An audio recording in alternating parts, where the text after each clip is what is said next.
Last Handful of Clover, a novel by Wess Mongo Jolley, read by the author.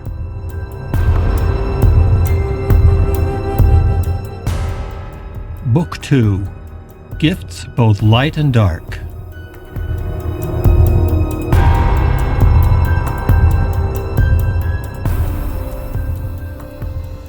Chapter 75. Richard can't protect anybody. June 15th, 8:13 p.m. Michelle thought she would jump out of her skin when she looked up from the table and saw Howard Gunderson peeking in through the kitchen window. She'd been trying to dial Detective Grayson for the past half hour, and she was almost beside herself. Keith still refused to leave, and she was convinced it was far too late for that now anyway. If they were going to leave, the proper time to do it would have been when it was still light out. But now the sun was almost down. It would get darker within the hour, and the thought of being out in that chaos at night was too much for her to even contemplate. When she saw Howard's face, she was startled, but she wasn't frightened. Even though she knew that this was the man who had killed Richard, he was also the man who seemed perfectly sane and rational when he had showed up at the house the previous morning. Ever since, she'd been praying that he had escaped the city, or at the very least, that he was holed up somewhere safe. Michelle's first reaction upon seeing him wasn't that she should be afraid, but that she wanted to pull him into the house, to make sure he was safe and out of the violence that permeated the world outside. It was a strange, maternal reaction, and she didn't pause to dissect it. Instead, she dashed into the kitchen and looked out the window. At first, she didn't see anything, but then she looked down. Howard was crouched there, below the window, his face upturned and bathed in the golden light of the evening. It made him look almost angelic. She was just about to call to Pill, but then stopped. He hadn't reacted to the encounter with Gunderson, how she and Keith had, and he had remained adamant that the young man was dangerous. She was suddenly afraid that if she called to Pill, he would either drive the boy away or worse. Howard was beckoning her now, making a motion with his hand that indicated he wanted her to come outside. But despite her warm feelings for the boy, Michelle recoiled for a moment. When she looked again, Howard had his hands together as if he was pleading or even praying. The sight of it totally melted Michelle's heart, and she knew she was going to do it. She was going to go to him. She quickly crossed back to the dining room and then to the sliding glass door and pulled aside the curtain.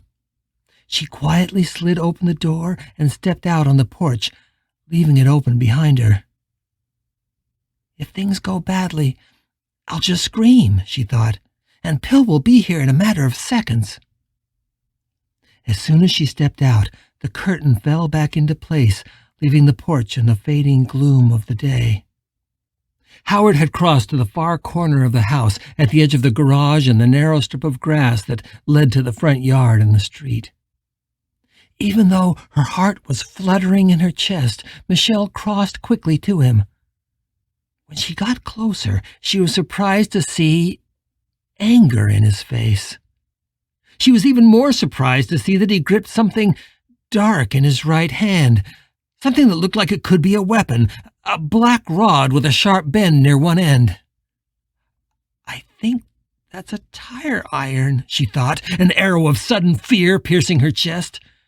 But before she could react to the fact that Howard had a weapon, he spoke. "Why are you still here?" he hissed at her. Michelle stopped and took a step back. Howard's face immediately softened, and he raised his free hand in apology. He still held the tire iron, but it didn't appear that he even remembered it was in his hand. And she couldn't blame him for carrying some protection through the streets. "I'm sorry," Howard said.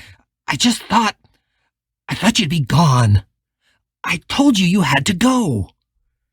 "Keith refused to leave," Michelle said, but now she too was annoyed. "And because of you, there's been a cop watching the house. We had to answer questions. We had to lie. And after that, there wasn't any way to leave. Howard leaned heavily against the side of the house, his face suddenly pale. I don't think you understand how much danger you're in. Are you kidding me? She asked incredulously. We're all in fucking danger. The city's gone insane. It isn't just the city you need to worry about, Howard said, glancing around them nervously. Justin is still out there. Justin? The one who made you kill Richard? Michelle asked. Yes, the one that possessed me. The one that made me kill Richard, but that isn't all. Justin still hates Richard, and now that Richard's dead, I think he hates him even more. Justin still wants to hurt him, and he's decided that the best way to do that is to kill Richard's boyfriend and anybody else he loved. He thinks if he does that, he can destroy what's left of Richard's mind. Jesus, Michelle looked at Howard blankly. Keith? But that's crazy. Can he really do that? I think so. Actually, I don't understand all of what's happening either, but you need to believe that Justin's going to be coming for Keith. In fact, I'm surprised he hasn't already. That's why you needed to leave. It's why you still need to leave. You're worried he's going to possess you again? Can't you stop him? No, you don't understand. Howard looked frustrated. I'm not worried about him possessing me. I think I have a way to fight him, but he can possess anybody.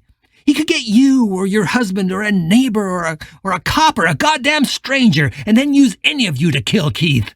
Howard pointed at the hand that still held the tire iron. If you feel your hand itching or see somebody around you scratching at their hand, it could be Justin. He could use anybody, somebody you don't even know. How can we stop him? We can't, he growled, and that's why you have to leave. Now! What's happening in this city's only going to get worse.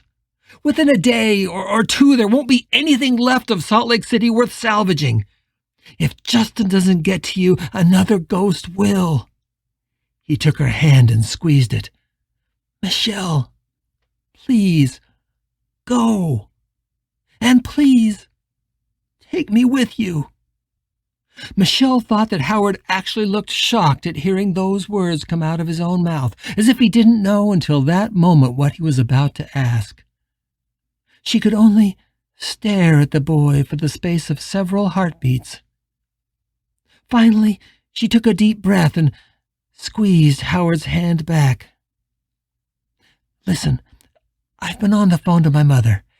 It doesn't look like whatever is happening here is affecting Ogden. It's not that far, and if it gets us out of Salt Lake, maybe it's far enough. Oh, God, yes, Howard said, and tears sprang to his eyes. In that moment, he looked more like a scared little boy than a murderer who had fought his way out of prison. Okay, then we just have one problem, Michelle said. Well, maybe two. The first is getting Pill to agree to take you with us, but I think I can convince him.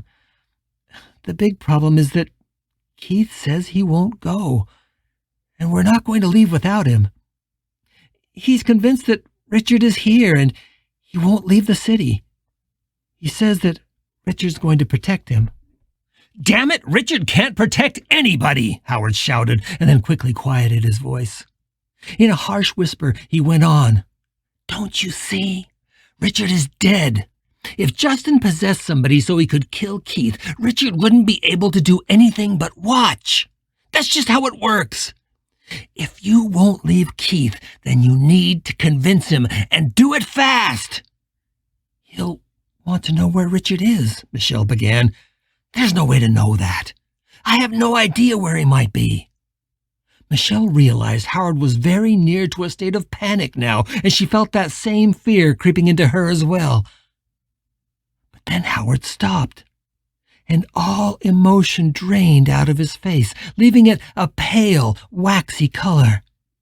He was looking over her shoulder at the back of the yard. He turned to her. He's here, Howard said, his voice strangely and suddenly calm. What? "Who's here?" she asked. "Richard," Howard said, still staring into the backyard. "Richard Pratt is here." Michelle watched, dumbfounded, as the young man convulsed and covered his head as if he saw the sky about to crash down upon him.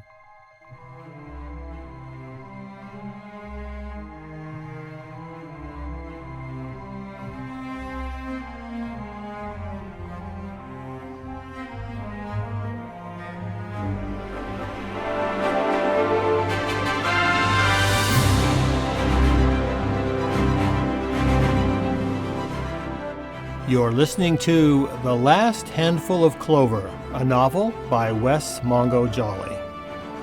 If you're enjoying this audiobook, please consider supporting the author on Patreon. That's patreon.com/Wess Mongo Jolley. And for more information, check out the author's website at wessmongojolley.com. That's WESSMONGOJOLLEY.com. Thanks for listening and stay tuned for more episodes.